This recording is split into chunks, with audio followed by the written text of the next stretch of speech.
आपने दुनिया के हर जानवर को, शेर, चीता, हाथी, सब कुछ चिड़ियाघर में देखा है, लेकिन क्या कभी भेड़िए को चिड़ियाघर में देखा है? आप भेड़िए के गले में कभी पट्टा नहीं बांध सकते, क्योंकि भेड़िया दुनिया में सिर्फ एक ऐसा जानवर है जो अपने उसूलों में जीतता है। उसको आजादी पसंद है, वो कभी कैद में नहीं रह सकता। तो मैं भेड़िया बोल रहा हूं, यानी कि वोल्फ, दुनिया का सबसे खतरनाक कोड। शायद आज आप इस कहानी को जानने के बाद आपको पता चलेगा कि दुनिया की सबसे खतरनाक एजेंसी CIA इतनी पावरफुल क्यों है। क्यों CIA ने अकेले 59 देशों की गवर्नमेंट गिरा दी? क्यों अमेरिका अपने एक एजेंट को छुड़ाने के लिए बिन लादेन जैसे आतंकवादी को भी मारने में डिले कर सकता है? तो हम आते हैं आराम से कहानी में। 27 जनवरी 2011 को इस्लामाबाद US एम्बेसी से एक गाड़ी आती है, और इस गाड़ी के अंदर कौन बैठा हुआ था? रेमंड एलन इस गाड़ी के अंदर थे। और रेमंड एलन जो एक डिप्लोमेट पासपोर्ट पर गए हुए थे, इनकी एक्चुअल कहानी क्या थी? ये एक CIA के एजेंट थे, और कभी ये अमेरिका की डेल्टा फोर्स के लिए काम करते थे, यानी कि उनकी स्पेशल फोर्स के लिए। और इनको पाकिस्तान के अंदर एक ही टारगेट दिया था, हाफिज सईद को मारना। बिल्कुल, हाफिज सईद को क्यों अमेरिका मारना चाहता था? हम थोड़ा सा और पीछे आ जाते हैं। 26/11 जब हिंदुस्तान के अंदर हुआ तो अमेरिका को लग गया यार कि हाफिज सईद सिर्फ हिंदुस्तान तक ही नहीं रहेगा, एशिया तक नहीं रहेगा, ये हो सकता है US तक भी आए, तो क्यों ना इसको पाकिस्तान की धरती में ही खत्म कर दिया जाए। पहले अमेरिका ने पूरी कोशिश करी कि हाफिज सईद को एक ग्लोबल टेररिस्ट घोषित करने का, लेकिन चाइना ने अपने विक्टो पावर का यूज किया और उसे ग्लोबल टेररिस्ट घोषित होने से रोक दिया।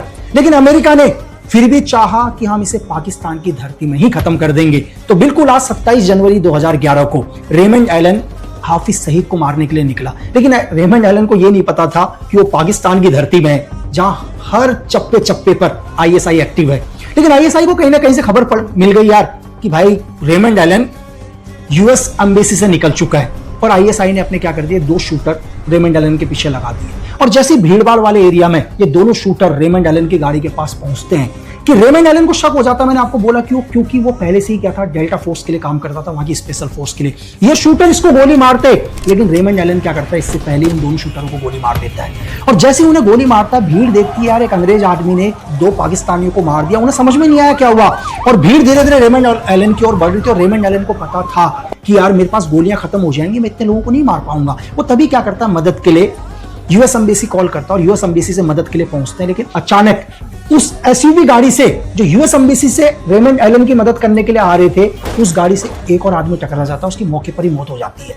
और तभी क्या होता है, पाकिस्तान की फोर्स आके रेमंड एलन को अरेस्ट कर लेती है, और रेमंड एलन को जेल में डाल दिया जाता है। इससे पाकिस्तान के अंदर पूरे पाकिस्तान की आवाम US के खिलाफ हो जाती है, और पाकिस्तान के प्रधानमंत्री, विदेश मंत्री के ऊपर इतना दबाव आता है कि पाकिस्तान के विदेश मंत्री उस टाइम के शाह महसूद कुरैशी कहते हैं कि मैं अपनी विदेश मंत्री से इस्तीफा दे दूंगा, लेकिन रेमंड एलन को फांसी पर चढ़ाकर रहूंगा।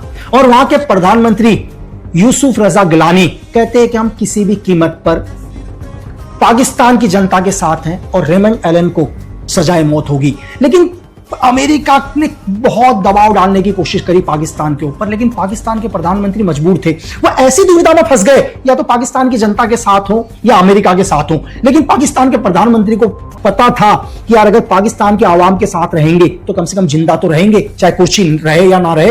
लेकिन उन्होंने भी पूरी कोशिश करी कि वो रेमंड एलन को फांसी की सजा देंगे, क्योंकि ऑलरेडी सबके सामने भरे दोपहर को 2 आदमी को शूट आउट किया गया। रेमंड एलन ने कोर्ट में बोला कि मैंने सिर्फ सेल्फ डिफेंस में बचाया है, लेकिन रेमंड एलन के पास ऐसे कोई भी प्रूफ नहीं थे, क्योंकि ISI ने जब तक उन दोनों शूटरों का क्या कर दिया था, पिस्टल ले जा चुकी थी। उनके पास कुछ भी ऐसा नहीं मिला। और 2011 में अमेरिका के राष्ट्रपति बराक ओबामा थे, और बराक ओबामा के पास मैसेज पहुंचता है कि हमें किसी भी कीमत पर हमारे एजेंट रेमंड एलन को बचाना है। बराक ओबामा भी पूरी कोशिश करते हैं कि किसी भी कीमत पर हमें अपने एजेंट को पहले पाकिस्तान की जेल से बाहर निकालना है। लेकिन इतना आसान नहीं था। CIA इसमें लगातार काम कर रही थी, लेकिन CIA को एक ऐसी इंफॉर्मेशन मिलती है जिससे पूरा अमेरिका हिल जाता है। और CIA को पहली बार पता चलता है कि ओसामा बिन लादेन पाकिस्तान की धरती में है। ओसामा बिन लादेन दुनिया का मोस्ट वांटेड, अमेरिका का सबसे बड़ा दुश्मन। 1993 में इसने पहले भी वर्ल्ड ट्रेड सेंटर पर एक हमला करवाया। 1996 में अमेरिका के खिलाफ इसने एक फतवा जारी करवाया। 1998 में अमेरिकन दूतावास में इसने हमले करवाए। 2000 के अंदर US होल पर इसने एक ब्लास्ट करवाया। तो ये अमेरिका का सबसे बड़ा दुश्मन था। और मैं आपको बताऊं कि अमेरिका ने सिर्फ बिन लादेन को ट्रैक करने के लिए या बिन लादेन को पकड़ने के लिए 1996 में एक यूनिट बनाई जिसका कोड नेम था एलेक स्टेशन। इसका सिर्फ एक ही काम था, बिन लादेन की हर एक्टिविटी पर नजर रखना। और सोचो कि 1996 से ये लगातार बिन लादेन को ट्रैक करने की कोशिश कर रहा था, लेकिन 2001 में बिन लादेन ने वर्ल्ड ट्रेड सेंटर पर दुनिया का सबसे बड़ा आतंकवादी हमला करवा दिया, जिसमें से 3000 से भी ज्यादा लोग मारे गए। अब बस अमेरिका को किसी भी कीमत पर बिन लादेन को जिंदा पकड़ना था। और आज 2011 में जब उनका एक एजेंट पाकिस्तान की जेल में बंद है, जिसे पाकिस्तान की सरकार किसी भी कीमत पर सजाए मौत देना चाहती है, और सीआईए को पता चल जाता है कि बिन लादेन पाकिस्तान की धरती में है। अब यहां पर बराक ओबामा के लिए एक सबसे बड़ी समस्या या सीआईए के लिए सबसे बड़ी समस्या, अगर वो बिन लादेन को पाकिस्तान की धरती में मार देते हैं तो पाकिस्तान किसी भी कीमत पर रेमंड एलन को सजाए मौत देगा, क्योंकि पाकिस्तान को अपनी बदनामी से भी बचना है कि यार अमेरिका ने आके हमारी धरती पर ऑपरेशन किया, अपनी जनता को क्या जवाब देगा।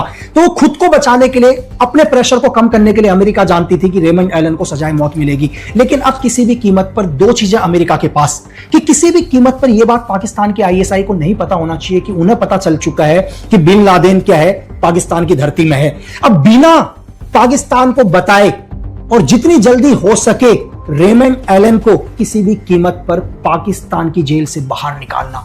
अब इसके लिए क्या होता है कि जो उस टाइम पाकिस्तान के आईएसआई के चीफ थे मोहम्मद पासा, उनके साथ सीआईए के चीफ की मीटिंग होती है सऊदी अरब में, जिनका नाम था लियोन पेंटा। दोनों की मीटिंग होती है, सऊदी अरब खुद इसमें हस्तक्षेप करता है, लेकिन आईएसआई भी बोलती है कि सरकार का बहुत ज्यादा प्रेशर है।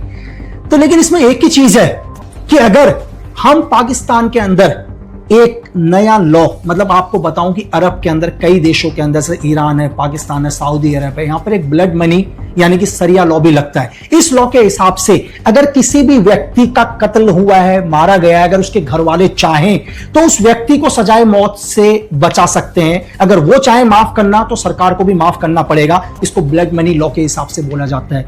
तो सीआईए और पाकिस्तान की आईएसआई ने डिसाइड किया कि हम सरिया लॉ का यूज करेंगे।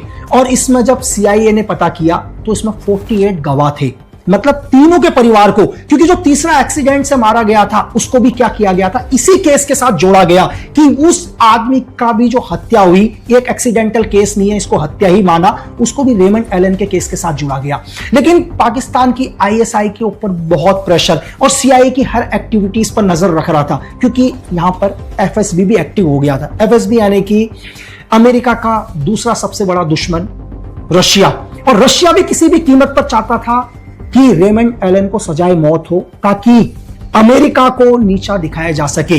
लेकिन पहली बार अमेरिका एक ऐसे आदमी की तलाश करता है जो उन 48 गवाहों को मना सके, सरिया लॉ के तहत उन्हें कोर्ट में पेश किया जाए।